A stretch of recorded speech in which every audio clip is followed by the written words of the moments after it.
할렐루야. 이 시간에도 성사의 빛 하나님께서 우리들을 긍휼히 여겨주시고 은혜로 능력으로 충만케 채워주시고 영혼육을 강건케 해주시는 귀한 은혜가 임하기를 우리 주 예수 그리스도 이름으로 축원합니다.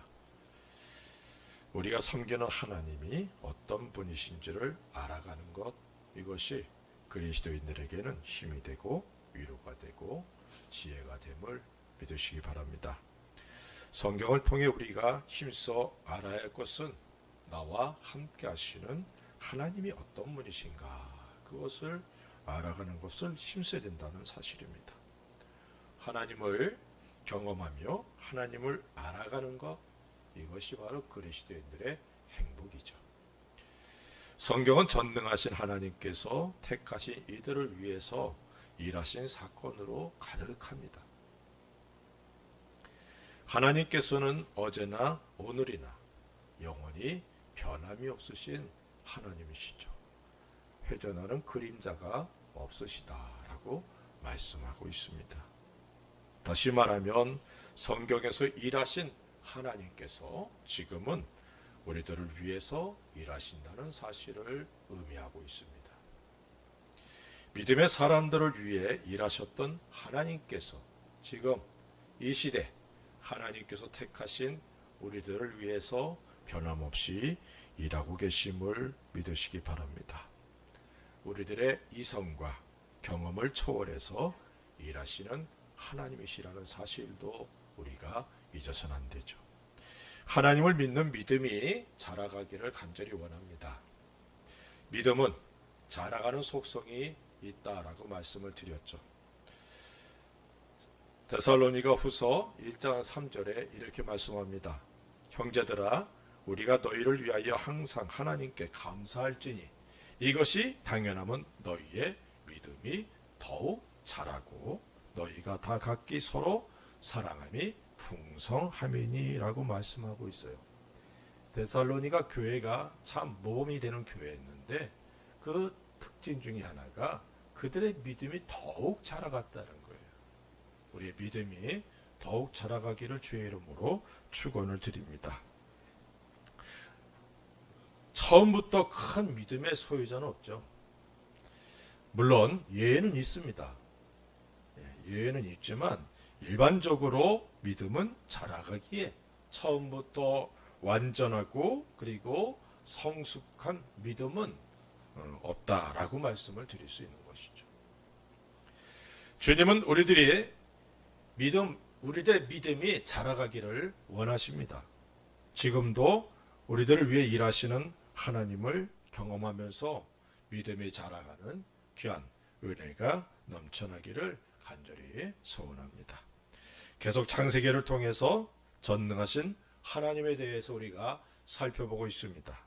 아브라함과 이삭과 야곱과 함께 하셨던 하나님, 그리고 요셉과 함께 하신 하나님에 대해서 살펴봤습니다.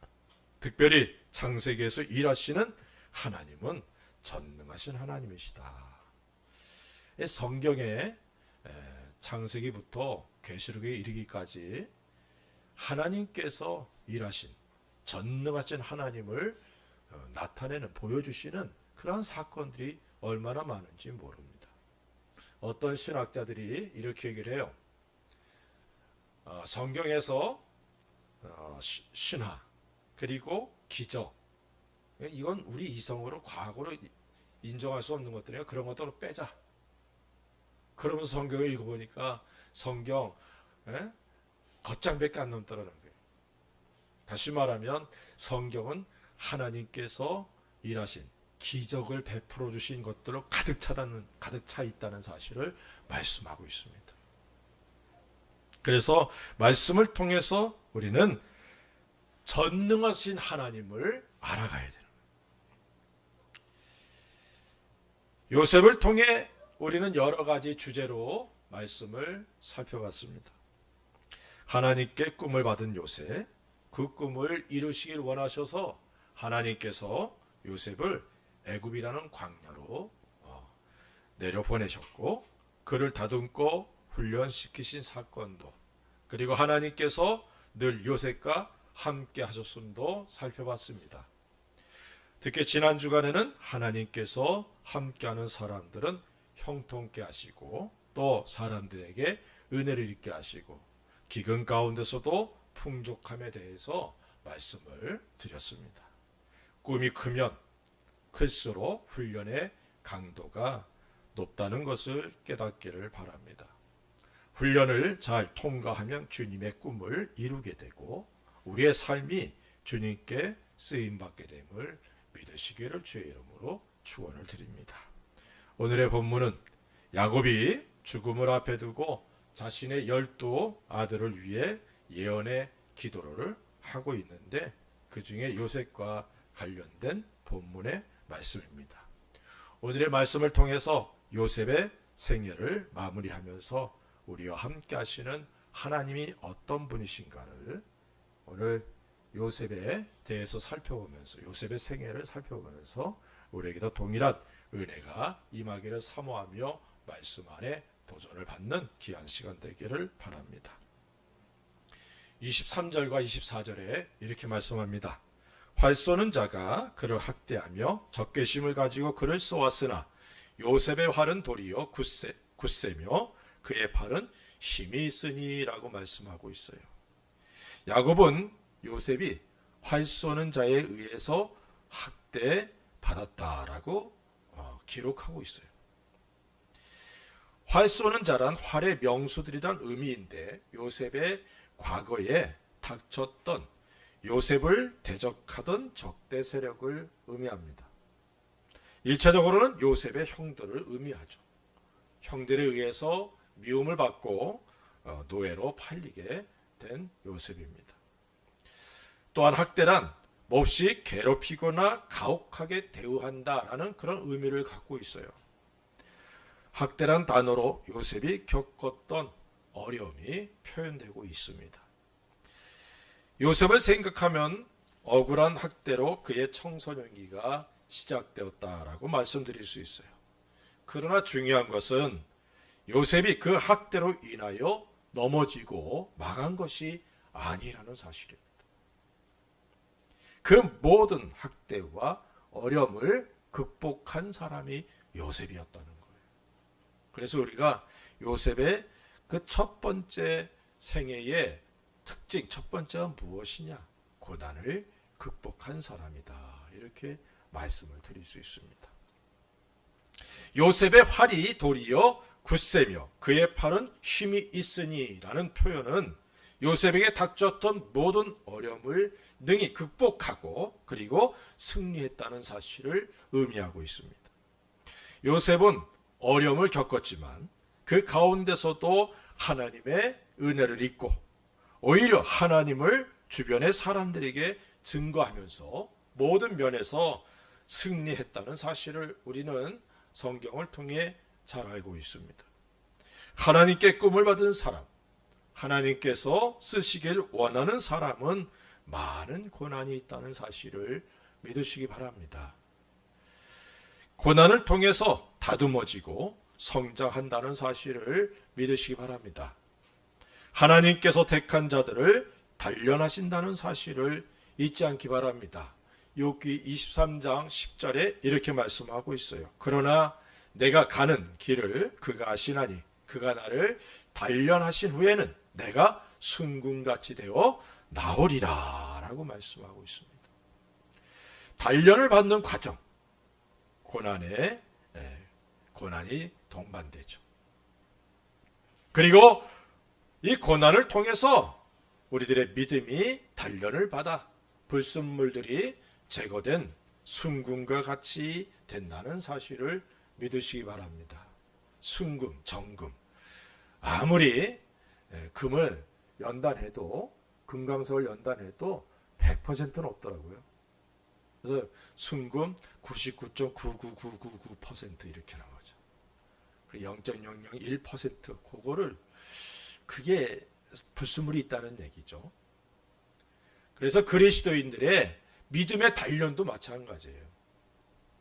우리의 연단 과정도 이런 과정 속에서 불순물들이 제거되지만 주님 앞에 설 때까지 완전한 자는 아니라는 사실을 우리가 잊어서는 안 될 줄로 믿습니다.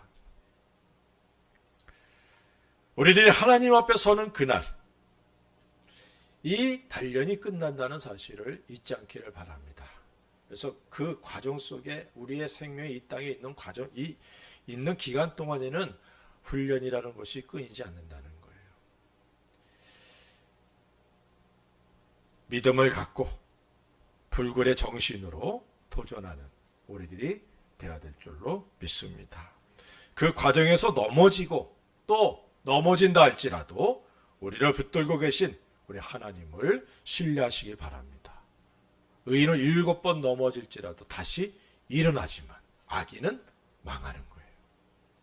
우리 하나님이 우리를 붙들고 계십니다. 우리들이 확신해야 되는 것은 우리들이 감당한 시험 밖에는 하나님께서 허락하지 않으신다는 사실이죠. 그리고 또한 피할 길도 준비해 주셨다라고 말씀합니다. 고린도 전서 10장 13절에 이렇게 말씀하고 있어요. 사람이 감당한 시험 밖에는 너희가 당한 것이 없나니 오직 하나님은 미쁘사 너희가 감당하지 못할 시험 당함을 허락하지 아니하시고 시험 당할 즈음에 또한 피할 길을 내사 너희로 능히 감당하게 하시느니라. 시험이란 자체가 우리들에게 두려움을 가질 수밖에 없는 그런 일들이죠. 어떻게 대처해야 될지, 어떤 과정을 겪어야 할지 우리들이 예측할 수 없기 때문에 두렵고 불안한 것은 사실입니다. 학교에서 치르는 시험은 범위가 정해져 있어요. 아무리 어려운 시험이라도 범위가 정해져 있고 예측이 가능하잖아요. 그래서 우리가 학원에 가서 열심히 공부하고 그러지 않습니까? 그래서 이미 습득한 것들, 그걸 반복해서 준비해서 얼마나 준비를 잘했느냐에 따라서 점수가 다르게 나오죠. 하지만 하나님께서 우리들을 테스트하시는 것은 범위도, 그리고 이전에 경험해 보지도 않은 것들이 대다수입니다. 처음 가는 길이죠. 그렇기에 불안하기도 하고 두려움을 가질 수도 있습니다. 이 땅에 지금 약 70억 인구가 살고 있죠. 그런데 그들이 걷는 길이 동일하냐? 다 다르더라고요. 다 달라요. 70억 인구가 가는 길이 다 달라. 하나님이 택한 하나님의 사람들의 그 가는 길도 다 다르기 때문에 그 테스트 과정 속에서 물론 성경의 믿음의 사람들의 삶을 통해 위로받고 도전은 받지만 그들과 똑같은 길은 갈 수 없다는 겁니다. 그래서 우리가 가는 길은 다 처음인 거예요. 그렇기에 불안하기도 하고 두려움을 가질 수도 있습니다. 하지만 분명한 것은 시험하시는 하나님, 테스트하시는 하나님이 우리들을 사랑하시고 우리들의 성장을 원하시는 분이시기에 우리들이 감당할 수 있는 부분만큼만 허락하신다는 사실이에요. 1학년에 들어갔는데 6학년 가르치면 감당합니까? 아무것도 모르는데. 일본에서는 아이우에부터 배워야 될 거 아니에요. 갑자기 함수가 어떻고 이러면 아무것도 모르는 거예요. 하나님께서는 감당할 시험 밖에는 허락하지 않는다는 사실을 잊지 않기를 주의 이름으로 부탁을 드립니다. 그리고 시험 당할 때에 피할 길도 우리들을 위해 준비해 두신다는 사실을 믿으시기 바랍니다. 그렇게 시험을 만날 때에 하나님을 신뢰하고 인내하면서 순종하는 것이 가장 중요한 자세입니다. 이스라엘 백성이 가나안을 정복할 수 있었던 것은 그들이 40년 동안 군사훈련을 잘 받았기 때문에 군사력이 강화되어서 가나안을 정복한 것이 절대 아닙니다. 하나님의 말씀에 철저하게 순종하는 훈련, 그것을 받았어요. 이러한 사실을 깨닫고 하나님의 말씀에 순종하는 귀한 훈련을 받고 하나님의 기준에 합격할 수 있는 귀한 은혜들이 임하기를 바랍니다. 요셉은 하나님께서 준비하신 모든 훈련의 과정들을 잘 감당했고 하나님께 인정을 받았습니다. 이스라엘 백성이 애굽을 떠나서 광야길 2년에 이제 하나님께서 가나안에 올라가라는 말씀을 하셨지만 10사람의 부정적인 보고를 듣고 하나님을 원망하고 불평하면서 차라리 우리가 광야에서 죽는 게 낫다라고 말하잖아요.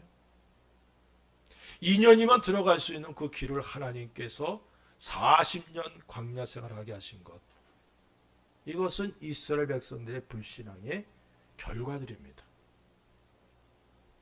다시 말하면 하나님의 테스트에 우리가 잘 받아서 합격할 수 있기를 주의로 축원드립니다. 그렇지 않으면 계속 반복되는 거예요. 유급이라는 게 왜 있겠어요? 요셉은 이런 훈련을 잘 받아서 하나님 앞에 멋지게 쓰임받았다는 사실을 기억하시기 바랍니다. 고난을 극복한 사람 요셉과 같이 우리들이 만난 고난들을 하나님을 신뢰하는 믿음으로 극복하고 승리하고 우리 하나님께서 쓰시기에 합당한 귀한 성도들 되시기를 우리 주 예수님의 이름으로 축원을 드립니다. 두 번째로는 24절과 25절에 이렇게 말씀합니다. 이는 야곱의 전능자 이스라엘의 반석인 목자의 손을 힘입음이라. 내 아버지의 하나님께로 말미암나니 그가 너를 도우실 것이요 라고 말씀하고 있어요. 요셉이 적대자들의 학대와 그리고 화살을 이길 수 있었던 원인, 그리고 그 비결에 대해서 전능하신 하나님께서 요셉과 함께 하셨기 때문이다라는 사실을 말씀하고 있습니다. 야곱의 전능자 이스라엘의 반석인 목자의 손을 힘입음이라 라고 말씀하고 있잖아요. 요셉의 대적이 강하여 그를 죽이려 했지만 전능하신 하나님께서 그를 붙들고 도와셨기에 그를 해할 수 없었다는 사실입니다. 요셉과 함께 하신 하나님, 항상 요셉과 동행하셨으며 요셉을 모든 대적으로부터 보호해 주셨다는 사실을 우리가 잊어서는 안 됩니다. 우리가 억울하고 어려운 일들을 만나도 우리와 함께 하시는 전능하신 하나님으로 인해 능히 승리하게 됨을 믿으시기를 바랍니다. 전능하신 하나님께서 요셉과 함께 하셨습니다. 요셉과 함께 하신 하나님에 대해서 오늘 본문에 다음과 같이 말씀하고 있어요. 첫째로 요셉의 힘이 되셨다라고 말씀하고 있어요. 24절에 야곱의 전능자 이스라엘의 반석인 목자의 손을 힘입음이라. 전능하신 하나님의 손이 그를 붙들고 있습니다. 그를 보호하시는 하나님을 우리 여기서 느낄 수 있죠. 비록 요셉은 애굽에 노예로 팔려갔지만 늘 자신과 함께 하신 하나님의 손을 의지했다는 사실입니다. 그렇기에 그의 삶을 통해 하나님께서 함께 하심이 나타났고 그 모습을 보면서 보디발은 자신의 가정 총무로, 간수장은 감옥의 모든 일들을 요셉에게 맡길 수 있었다는 사실입니다. 요셉의 신분은 노예요, 죄수였지만 전능하신 하나님께서 요셉의 힘이 되어주셨다는 사실을 우리가 여기서 알 수 있습니다. 성경은 하나님께서 믿는 자들의 힘이 되어주신다라고 말씀하고 있어요. 시편 18편 1절에 나의 힘이신 여호와여 내가 주를 사랑하나이다. 나의 힘이 되신 여호와 믿습니까? 다윗은 자신의 모든 대적, 특히 사울의 손에서 하나님께서 구원해 주신 그 날에 이렇게 노래하고 있어요. 다윗의 힘이 되셔서 모든 대적에게서 건져주신 하나님께서 나의 하나님이 되심을 믿으시기 바랍니다. 요셉과 다윗의 힘이 되셨던 하나님께서 나의 힘이 되심을 인정하고 다윗처럼 그리고 이사야처럼 찬양할 수 있기를 주의 이름으로 축원을 드립니다. 이사야 12장 2절에 이렇게 말씀합니다. 보라, 하나님은 나의 구원이시라. 내가 신뢰하고 두려움이 없으리니 주 여호와는 나의 힘이시며 나의 노래시며 나의 구원이심이시라. 나의 힘이시며 노래시고 구원이시다라고 찬양하고 있어요. 하나님께서 우리의 구원이시고 힘이시기에 하나님께 드려지는 찬양이 우리 입에 넘쳐나기를 주의 이름으로 축원을 드립니다. 이것이 우리들을 택하신 하나님의 목적이라는 사실도 잊지 않기를 바랍니다.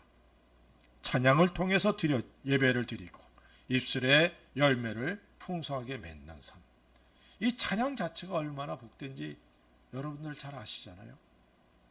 찬양이 하나님께서 이스라엘 백성을 택한 목적 중에 하나잖아요.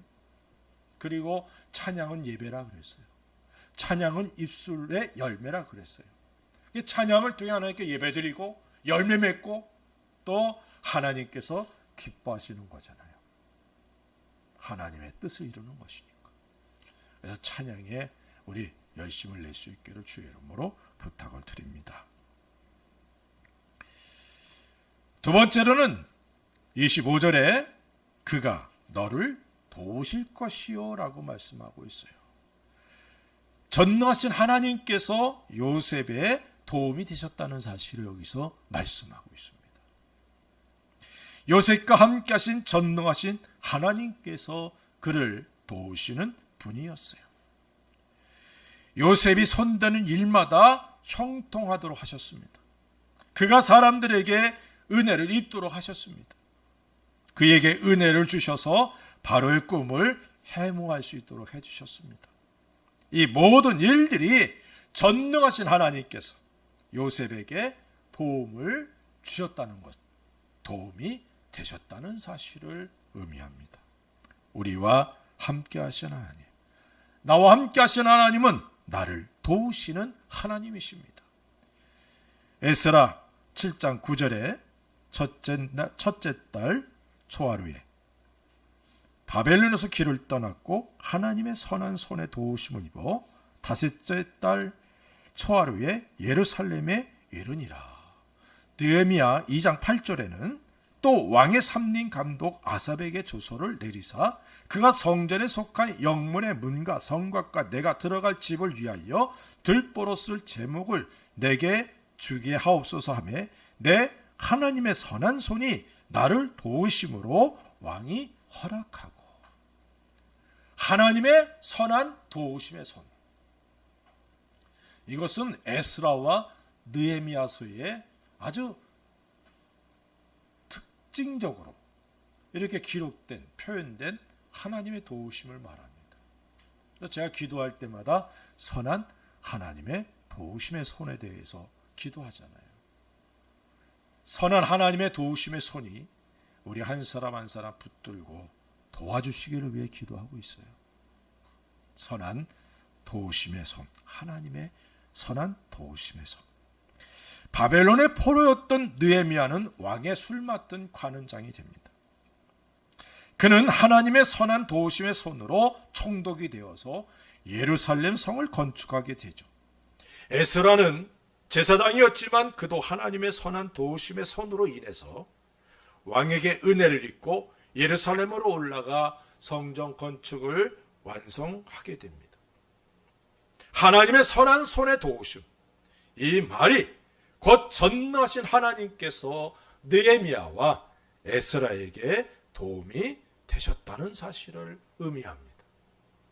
우리와 함께 하신 하나님은 우리를 도우시는 하나님이십니다. 주님은 십자가에 달려 돌아가시기 전에 제자들에게 다음과 같이 말씀하셨어요. 요한복음 14장 16절에 내가 아버지께 구하겠으니 그가 또 다른 보혜사를 너희에게 주사 영원토록 너희와 함께 있게 하리니 라고 말씀합니다. 예수님이 우리의 보혜사, 나의 보혜사가 되신다는 사실을 잊지 않기를 바랍니다. 그런데 그 보혜사이신 예수님이 이제 하늘로 올라가시잖아요. 그래서 또 다른 보혜사, 성령 하나님을 보내주시겠다라고 약속하셨고, 그 성령 하나님이 우리와 내 속에 함께 하심을 믿으시기 바랍니다. 성령 하나님은 보혜사세요. 우리 옆에서 우리를 도와주시는 분이에요. 우리가 약할 때 힘주시고, 우리가 죄를 범하여 넘어졌을 때 일으켜 세워주시며 변호해 주시고, 우리로 하나님의 뜻을 따라 살아가도록 끊임없이 기도해 주시고 도우시는 내 속에 계신 성령 하나님, 얼마나 감사합니까? 그리고 영원히 떠나지 않는, 예수님은 잠시 떠나셨지만 성령 하나님은 영원히 떠나지 아니하세요. 믿습니까? 그렇게 전능하신 하나님께서 요셉의 도우심이 되셨듯이 우리의 도우심이 되심을 믿으시기 바랍니다. 담대하게 은혜 보좌 앞에 나아가 주의 은혜와 하나님의 선한 도우심을 구하는 우리가 되어야 될 줄로 믿습니다. 우리 기도 생활하면서 우리가 내 기준, 내 생각에 지금 참 신앙생활 잘하고 있어. 그럼 기도도 힘 있고 말이죠. 그렇잖아요.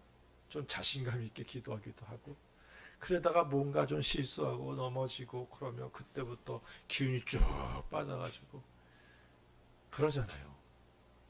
그런데 오히려 그때가 주님의 은혜를 구하는 때 아닙니까? 넘어져 있을 때 주여 나를 도와주소서, 나를 일으켜 세워주소서. 나 주님의 은혜 없이는, 주님의 도우심 없이는 살아갈 수 없습니다. 베드로가 물 위로 걸어오시는 예수님 보고 주여 많이 주시거든 나로 명하여 걷게 하소서. 주님이 걸어오라 그랬더니 베드로가 기분이 좋아가지고 뛰어내렸어요. 그래서 걷다가 보니까 자기가 지금 바다 위를 걷고 있고 막 큰 풍랑이 일어나니까 그거 보고서 어떻게 해요? 빠져들어가잖아요. 그래서 그 파도에 휩쓸려서 베드로는 영영 물속에 잠겼다. 이게 일반적인 생각일 거 아닙니까? 그런데 베드로 어떻게 해요? 주여 나를 구해 주소서. 이거예요.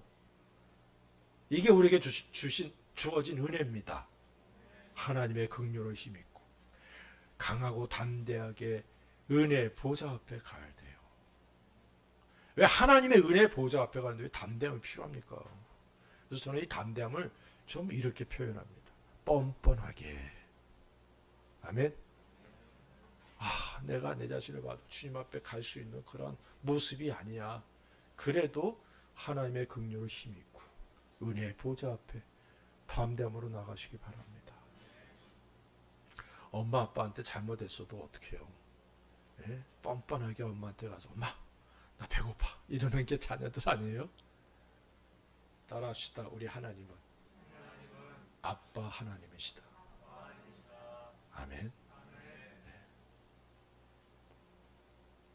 우리의 도움이 되시는 우리 하나님. 그래서 선한 하나님의 도우심의 손을 구할 수 있는 우리가 되시기를 바랍니다.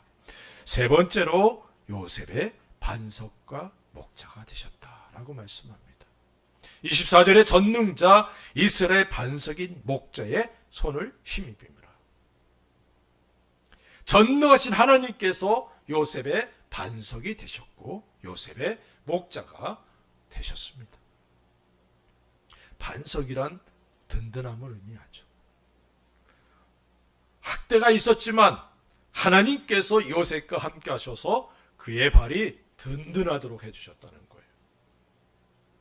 뿐만 아니라 요셉의 목자가 되셔서 그를 가장 선한 길로 인도하셨습니다. 양은 목자의 음성을 듣고 목자를 따라가면 되는 거예요. 요셉은 비록 자신의 삶이 얽힌 실타래와 같은 그런 상황, 소망의 불빛이 보이지 않는 상황이었지만 하나님께서는 그의 반석이 되셨고 그의 목자가 되셔서 그를 지키셨고 인도하셨고 그를 높이 들어 사용해 주셨습니다. 하나님은 우리를 지키시고 인도하시는 선한 목자십니다. 목자이신 하나님을 인정하고 하나님께 나의 모든 것을 의탁함으로 하나님의 선하심을 맛보게 되고 하나님의 보호하심과 인도하심을 경험하여 영광과 찬송을 돌리게 되는 귀한 은혜들이 임하기를 바랍니다. 지금 내가 만난 모든 어려움들도 선하신 하나님께서 우리들과 함께 하심을 믿고 다시금 힘을 얻고 달려가는 믿음의 사람들이 되시기 바랍니다.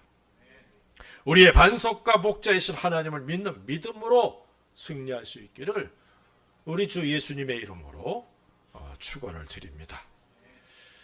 요셉은 전능하신 하나님께서 함께 하셨기 때문에 고난의 때를 극복하고 하나님의 크신 복을 받게 되었습니다. 그에게 주어진 복 또한 그의 자손들에게 주어질 복이 다음과 같아요. 첫째로는 하늘의 복과 깊은 샘의 복입니다. 25절에 전능자로 말미암나니 그가 내게 복을 주실 것이라. 위로 하늘의 복과 아래로 깊은 샘의 복과 이렇게 말씀하고 있어요. 여기서의 하늘의 복은 이슬과 비와 햇빛을 의미해요.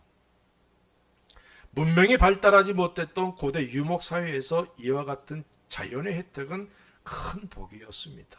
지금도 마찬가지죠. 과학 문명이 발달했다 할지라도 기근의 때에 자유자재로 과학의 힘으로 비를 내리지 못하잖아요. 비가 너무 많이 와도 그것 때문에 큰 홍수로 어려움을 겪지 않습니까? 적당한 햇볕이 얼마나 중요한지 우리는 너무 잘 압니다. 하늘의 복. 이 복이 우리에게 임해야 될 줄로 믿습니다.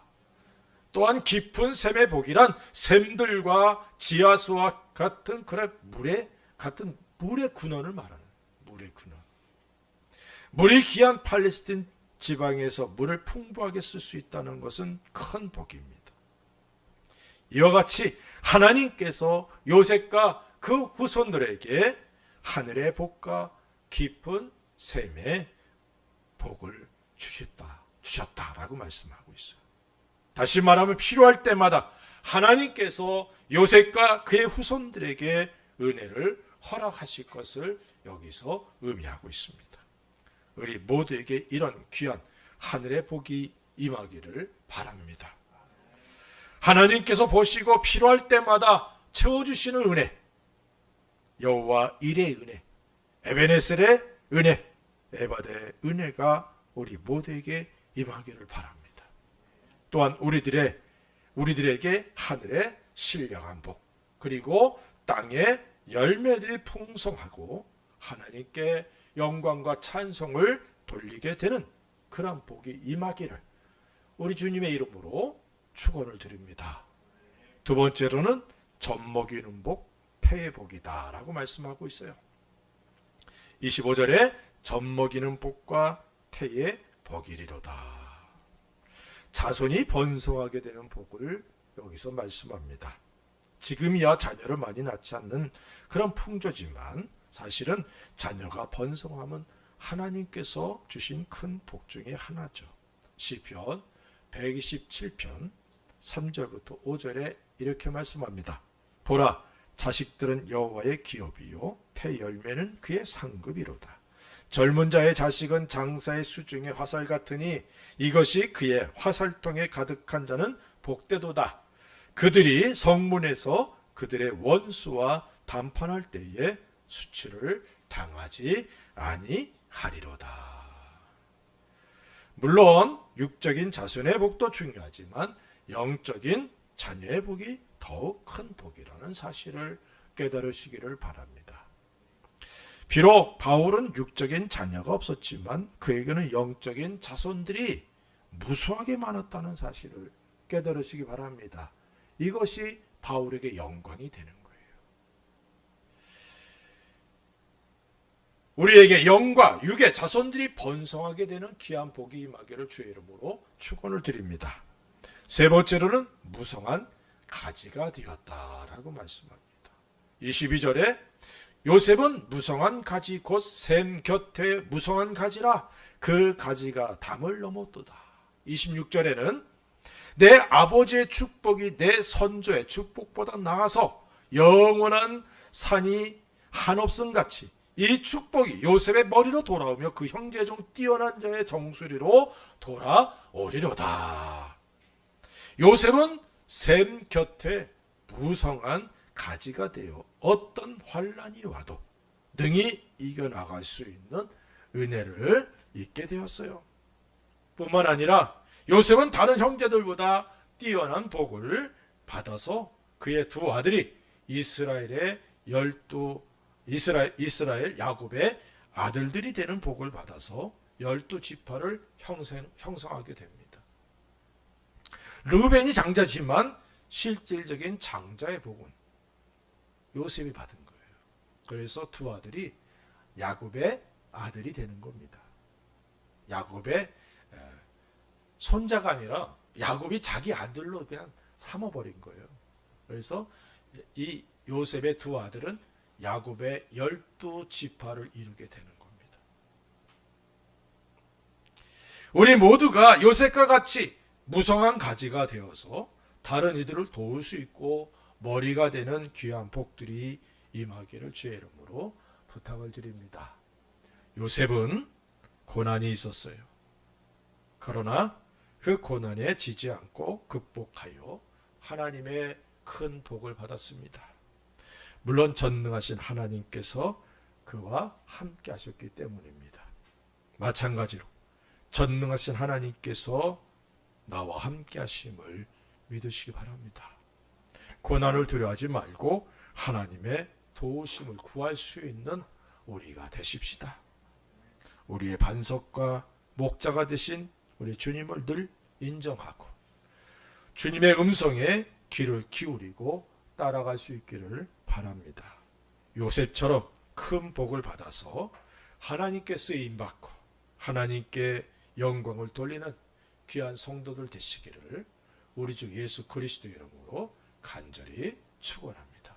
기도하십시다. 우리 같이 한번 기도합시다.